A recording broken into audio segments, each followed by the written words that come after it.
இது லங்கா பயரின் செய்திகள். வாசிப்பவர் கணேஷ் ராஜமயூரன். செய்தி ஆசிரியர் சதாசிவம். முதலில் தலைப்புச் செய்திகள்.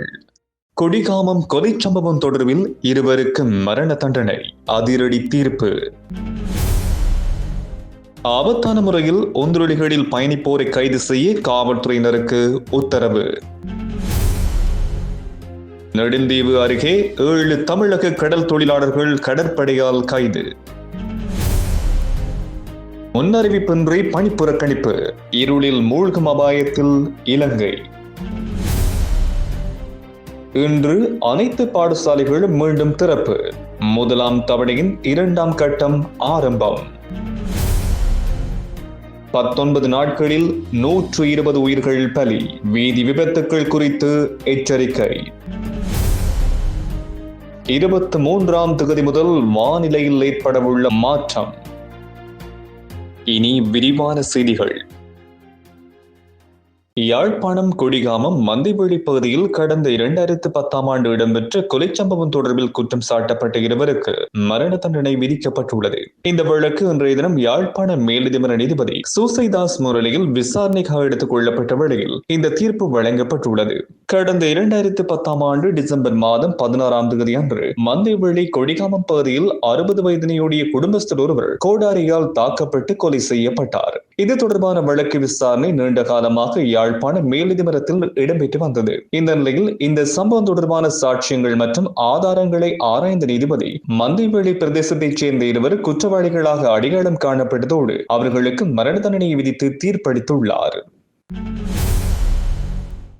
பிரதான வீதிகளில் பாதுகாப்பற்ற முறையில் ஒந்துரளிகளை செலுத்தும் அனைத்து நபர்களையும் உடனடியாக கைது செய்யுமாறு அனைத்து காவல் நிலையங்களுக்கும் அறிவுறுத்தப்பட்டுள்ளதாக போக்குவரத்து பிரிவு மற்றும் வீதி பாதுகாப்பு பொறுப்பதிகாரி பிரதி காவல்துறை அதிபர் சேனாதீர தெரிவித்துள்ளார். அதிக விலை கொண்ட ஒந்துரளிகளை பயன்படுத்தி இவ்வாறான செயற்பாடுகளில் ஈடுபடுகின்றவர்கள் தொடர்பில் தகவல்கள் கிடைத்துள்ளதாகவும் அந்த வாகனங்களை கைப்பற்றி அரசாங்கத்திடம் ஒப்படைக்க நடவடிக்கை எடுக்குமாறும் உத்தரவிடப்பட்டுள்ளதாகவும் அவர் குறிப்பிட்டார். அவர் மேலும் கருத்து வெளியிடும் பொழுது ஒந்துரளிகள் என்பது ஒருவரது பயண வசதிக்காகவே தவிர பிரதான வீதிகளில் பந்தயங்களில் ஈடுபடுவதற்கோ பாதசாரிகளை ஆபத்தில் தள்ளுவதற்கோ அல்லது வாகனங்களை செலுத்துகிறவர்களுக்கு இடையூறு விளைவிப்பதற்கோ அல்ல. குறிப்பாக இளைஞர்கள் மத்தியில் தற்பொழுது உருவாக்கியுள்ள இந்த கலாச்சாரம் மிகவும் பயங்கரமானது. எனவே அதிக வேகத்துடன் அஜாக்கிரதையாகவும் ஆபத்தான முறையிலும் வாகனங்களை செலுத்துகின்றவர்களுக்கு எதிராக கடும் நடவடிக்கை எடுக்குமாறு போக்குவரத்து காவல்துறையினருக்கு பணிப்புரை விடுத்துள்ளோம். இளைஞர்களின் இந்த போக்கு ஆரோக்கியமானது அல்ல என்றும் எனவே சட்டத்தை மிக கடுமையாக நிலைநாட்ட காவல்துறையினருக்கு அறிவுறுத்தப்பட்டுள்ளது. அத்துடன் சட்டவிரோதமான அதிக விலை கொண்ட ஒந்துருளிகளை உடனடியாக கைப்பற்றி நீதிமன்றத்தில் முன்னிலைப்படுத்தி அவற்றை அரசாங்க உடமையாக்க நடவடிக்கைகளை மேற்கொள்ளுமாறு உரிய அதிகாரிகளுக்கு பணிப்புரை விடுக்கப்பட்டுள்ளதாகவும் அவர் குறிப்பிட்டுள்ளார். நெடுந்தீவு அருகே எல்லை தாண்டி கடல் தொழில் நடவடிக்கைகளில் ஈடுபட்ட 7 தமிழக கடல் தொழிலாளர்கள் கைது செய்யப்பட்டுள்ளனர். கடற்படை ஊடக பேச்சாளர் இதனை தெரிவித்துள்ளார். தமிழக கடல் தொழிலாளர்கள் எல்லை தாண்டிய குற்றச்சாட்டில் இலங்கை கடற்படையால் தொடர்ந்தும் கைது செய்யப்பட்டு வருகின்றனர். அத்துடன் அவர்களின் படகுகளையும் பறிமுதல் செய்து வருகின்றனர். இந்த நிலையில் நெடுந்தீவு அருகே எல்லை தாண்டி கடல் தொழில் நடவடிக்கைகளில் ஈடுபட்டிருந்த 7 தமிழக கடல் தொழிலாளர்களை இலங்கை கடற்படை கைது செய்துள்ளது. மயிலாடுதுறை மீன்பிடி துறைமுகத்திலிருந்து கடலுக்கு வந்த கடல் தொழிலாளர்களை இவ்வாறு கைது செய்யப்பட்டுள்ளதாகவும் அவர்களின் 2 நாட்டுப்படகுகளும் பறிமுதல் செய்யப்பட்டுள்ளதாகவும் தெரிவிக்கப்பட்டுள்ளது. கைது செய்யப்பட்டுள்ள கடல் தொழிலாளர்களை காங்கேசன் துறைமுகத்துக்கு அழைத்து வந்து அடுத்த கட்ட நடவடிக்கை முன்னெடுக்கப்பட உள்ளதாகவும் கடற்படை ஊடக பேச்சாளர் தெரிவித்துள்ளார். நாடளாவிய இறுதியில் எந்தவித முன்னறிவித்தலுமின்றி பணிப்புறக்கணிப்பில் ஈடுபட உள்ளதாக மின்சார தொழிற்சங்கங்கள் எச்சரிக்கை விடுத்துள்ளன. மின்சார சபை மறுசீரமைப்பின் கீழ் மின்சார சபை பணியாளர்களின் உரிமைகளை உறுதிப்படுத்துவதற்கு வலுசக்தி அமைச்சு நடவடிக்கை எடுக்க தவறியுள்ளதாக தெரிவித்து தொழிற்சங்கங்கள் இந்த எச்சரிக்கையை விடுத்துள்ளன.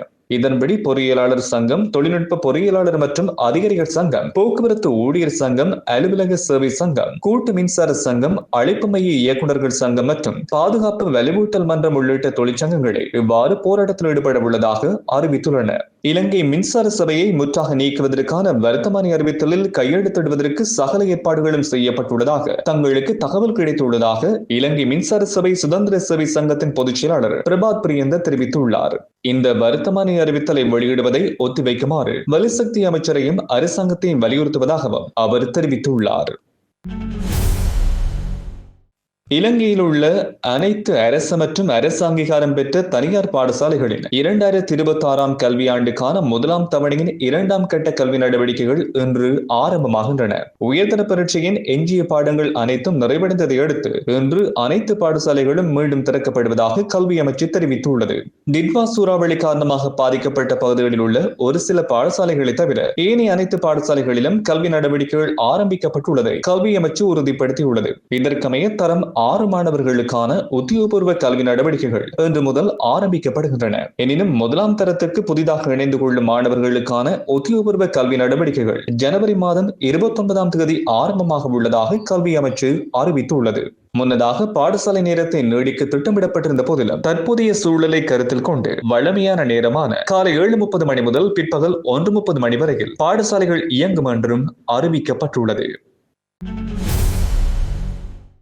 இலங்கையில் இந்த ஆண்டு ஆரம்பம் முதல் ஜனவரி மாதம் 19ஆம் தேதி வரையிலான காலப்பகுதியில் இடம்பெற்ற வீதி விபத்துகள் குறித்த அதிர்ச்சியூட்டும் தகவல்களை காவல்துறை வெளியிட்டுள்ளது. போக்குவரத்து கட்டுப்பாடு மற்றும் வீதி பாதுகாப்பு பொறுப்பதிகாரியான பிரதி காவல்துறை அதிபர் சேனாதிர இன்று இடம்பெற்ற ஊடகவியலாளர் சந்திப்பில் கலந்து கொண்டு இந்த தரவுகளை வெளியிட்டுள்ளார். இதன்படி இலங்கையில் இந்த ஆண்டு தொடக்கத்திலிருந்து ஜனவரி மாதம் 19ஆம் தேதி வரையிலான காலப்பகுதியில் 113 வீதி விபத்துகள் பதிவாகியுள்ளதாக குறிப்பிட்டார். இதில் 120 பேர் உயிரிழந்துள்ளதாகவும் காவல்துறை தெரிவித்துள்ளது. அத்துடன் 216 பேர் பலத்த காயங்களுக்கு உள்ளாகியுள்ளதோடு 490 சிறு விபத்துகளும் பதிவாகியுள்ளன. மேலும் விபத்துகள் காரணமாக 159 சொத்து சேத சம்பவங்கள் பதிவாகியுள்ளதாகவும் தெரிவிக்கப்பட்டுள்ளது. விபத்துகளில் உயிரிழந்தவர்களில் பாதசாரிகளும் ஒந்துருளியில் பயணித்தவர்களும் அதிக அளவில் உள்ளடங்கியுள்ளனர். தொடர்ந்து அதிகரித்து வரும் விபத்துகளை கட்டுப்படுத்த வீதி பாதுகாப்பு சட்டங்களை மிக கடுமையாக நடைமுறைப்படுத்தவும் பொதுமக்கள் மத்தியில் விழிப்புணர்வு நடவடிக்கைகளை தீவிரப்படுத்தவும் காவல்துறை தீர்மானித்துள்ளது. நாட்டில் தற்பொழுது நிலவும் வறட்சியான காலநிலையை தொடர்ந்து எதிர்வரும் 23ஆம் தேதி முதல் வானிலையில் மாற்றம் எதிர்பார்க்கப்படுவதாக வளிமண்டலவியல் திணைக்களம் தெரிவித்துள்ளது. இதன்படி நுவரெலியா மாவட்டத்தில் சில இடங்களில் வறண்ட வானிலையுடன் காலை வேளையில் மூடுபனியும் ஏற்படக்கூடும் என்று அந்த திணைக்களம் குறிப்பிட்டுள்ளது. இதேபோல் மேல் சப்ரகமு, மத்திய, வடமேல், வடமத்திய மற்றும் ஊவா மாகாணங்களிலும் காலி, மாத்தறை மற்றும் அம்பாறை மாவட்டங்களிலும் காலை வேளையில் மூடுபனி நிலவக்கூடும் என்றும் எதிர்பார்க்கப்படுகின்றது. அரசு வாகனங்களுக்கு எரிபொருள் விநியோக முறைமையில் பாரிய மாற்றத்தை கொண்டு வரும் நோக்கில் இலங்கை பெட்ரோலிய கூட்டுத்தாபனம் புதிய டிஜிட்டல் எரிபொருள் அட்டை முறைமையினை அறிமுகப்படுத்தியுள்ளது. அரசு வாகனங்களுக்கான எரிபொருள் விநியோகத்தில் வினைத்திறன், வெளிப்படைத்தன்மை மற்றும் பொறுப்புக்குரலை மேம்படுத்தும் நோக்கில் இந்த திட்டம் டிஜிட்டல் பொருளாதார அமைச்சினால் முன்னெடுக்கப்பட்டுள்ளது. புதிய முறைமையின் கீழ் அரசாங்கத்துக்கு சொந்தமான வாகனங்களுக்கு ஒரு சிறப்பு டிஜிட்டல் எரிபொருள் அட்டை வழங்கப்படும். இதன் மூலம் நாட்டில் உள்ள எந்த ஒரு எரிபொருள் நிரப்பு நிலையங்களிலும் எரிபொருளை பெற்றுக் கொள்ள முடியும். எரிபொருள் வீணாதல், மோசடிகள் மற்றும் ஒழுங்கற்ற செயற்பாடுகளை குறைப்பதே இதன் பிரதான நோக்கமாகும் என்றும் தெரிவிக்கப்பட்டுள்ளது. இந்த டிஜிட்டல் மயமாக்கல் மூலம் அரச வளங்கள் முறையாக முகாமைத்துவம் செய்யப்படுவதோடு எரிபொருள் இழப்புகள் குறைக்கப்பட்டு தேசிய பொருளாதாரத்தை வலுப்படுத்த முடியும் என்றும் இலங்கை பெட்ரோலிய கூட்டுத்தாபனம் தெரிவித்துள்ளது. கோட்டை, காலி, அனுராதபுரம், பொலனறுவை மற்றும் வவுனியா உள்ளிட்ட பல பகுதிகளில் காற்றின் தரம் ஆரோக்கியமற்ற நிலையினை எட்டியுள்ளதாக தேசிய கட்டிட ஆராய்ச்சி நிறுவனம் அறிவித்துள்ளது. இதன் காரணமாக பொதுமக்களுக்கு பல்வேறு உடல்நல பாதிப்புகள் ஏற்படக்கூடும் என்றும், குறிப்பாக சுவாச பிரச்சனைகள் உள்ளவர்கள் மற்றும் முதியவர்கள் போன்ற உணர்திறன் கொண்ட குழுவினர் மிகவும் தீவிரமான பாதிப்புகளை சந்திக்க நேரிடும் என்றும் எச்சரிக்கப்பட்டுள்ளது. கடல் தொழில் மற்றும் நீரியல் வள திணைக்களம் கமத்தொழில் மற்றும் கமநல காப்புறுதி சபையுடன் இணைந்து கடல் தொழிலாளர்களுக்காக அதிக நன்மைகளை வழங்கக்கூடிய புதிய ஓய்வூதிய திட்டம் ஒன்றை அறிமுகப்படுத்தியுள்ளது. கடல் தொழிலாளர்களின் வருமான நிலை மற்றும் விருப்பத்துக்கேற்ப தமக்கான ஓய்வூதிய திட்டத்தை தெரிவு செய்யக்கூடிய வசதி வழங்கப்பட்டிருப்பது இந்த திட்டத்தின் முக்கியமான சிறப்பம்சமாகும். இதன்படி கடல் தொழிலாளர்கள் 60 வயதை எட்டிய பின்னர் மாதாந்தம் 5000 ரூபாய், 10,000 ரூபாய், 15,000 ரூபாய், 20,000 ரூபாய், 25,000 ரூபாய் அல்லது அதற்கும் அதிகமான தொகையினை ஓய்வூதியமாக பெறும் வகையில் இந்த திட்டத்தில் இணைந்து பங்களிக்க முடியும். இந்த ஓய்வூதிய திட்டத்தின் மற்றொரு சிறப்பு என்னவென்றால் 60 வயதுக்கு பிறகு ஒருவரது வயது அதிகரிக்கும் பொழுது அவர் பெறும் ஓய்வூதிய தொகையும் அதிகரிக்கும். உதாரணமாக ஒருவர் 1000 ரூபாய் ஓய்வூதிய திட்டத்துக்கு பங்களிப்பு செய்தால் அவருக்கு 64 முதல் 70 வயது வரையில் 1250 ரூபாவும், 71 முதல் 77 வயது வரையில் 2000 ரூபாவும், 78 வயதுக்கு பின்னர் 5000 ரூபாவும் மாதாந்த ஓய்வூதியமாக கிடைக்கும் என்றும் தெரிவிக்கப்பட்டுள்ளது. மேலதிக நன்மைகளாக இந்த திட்டத்தில் இணைந்திருக்கின்றவர்களுக்கு ஆயுள் காப்புறுதி நன்மைகள் கிடைப்பதுடன் ஓய்வூதியம் பெறுபவர் உயிரிழந்தால் அந்த ஓய்வூதிய தொகையினை அவரது மனைவி அல்லது கணவர் தொடர்ந்து பெற்றுக் கொள்ளவும் வழிவகை செய்யப்பட்டுள்ளது. கடற்தொழிலில் ஈடுபடுகின்றவர்கள் மட்டுமன்றி கடற்தொழில் சார்ந்த ஏனைய தொழில்களில் ஈடுபடுகின்றவர்களும் இந்த அரிய வாய்ப்பை பயன்படுத்திக் கொள்ள முடியும். குற்றங்கள் நடக்கும் இடங்களில் ஆதாரங்களை பாதுகாப்பது மற்றும் பாதிக்கப்பட்டவர்களின் கௌரவத்தை பேணுவது தொடர்பாக இலங்கை காவல்துறை பொதுமக்களுக்கு கடுமையான அறிவுறுத்தல்களை வழங்கியுள்ளது. குற்ற இடப்புலனாய்வு பயிற்சி பிரிவின் பொறுப்பதிகாரி சாமர விஜயரத்ன இதுகுறித்து கருத்து தெரிவிக்கையில், அங்கீகரிக்கப்படாத நபர்கள் புகைப்படம் எடுப்பதாலோ அல்லது காணொலி எடுப்பதாலோ மிக முக்கியமான தடயவியல் ஆதாரங்கள் அழிந்து போக வாய்ப்புள்ளதாக குறிப்பிட்டார். தற்பொழுது நாடு முழுவதும் விரிவுபடுத்தப்பட்டுள்ள குற்ற இடப்புலனாய்வு பிரிவு அதிகாரிகள் நவீன தொழில்நுட்பங்களுடன் புலனாய்வு பணிகளை மேற்கொண்டு வருகின்றனர். பொதுமக்களை தன்னிச்சையாக ஆதாரங்களை தொடுவதாலோ அல்லது இடத்தை அசுத்தப்படுத்துவதாலோ இவர்களின் விசாரணை பாதிக்கப்படுகின்றது. அத்துடன் உயிரிழந்தவர்களின் அல்லது காயமடைந்தவர்களின் படங்களை சமூக வலைதளங்களில் பரப்புவது அவர்களின் தனிப்பட்ட கண்ணியத்தை மீறும் செயலாகும் என்றும் அவர் தெரிவித்துள்ளார்.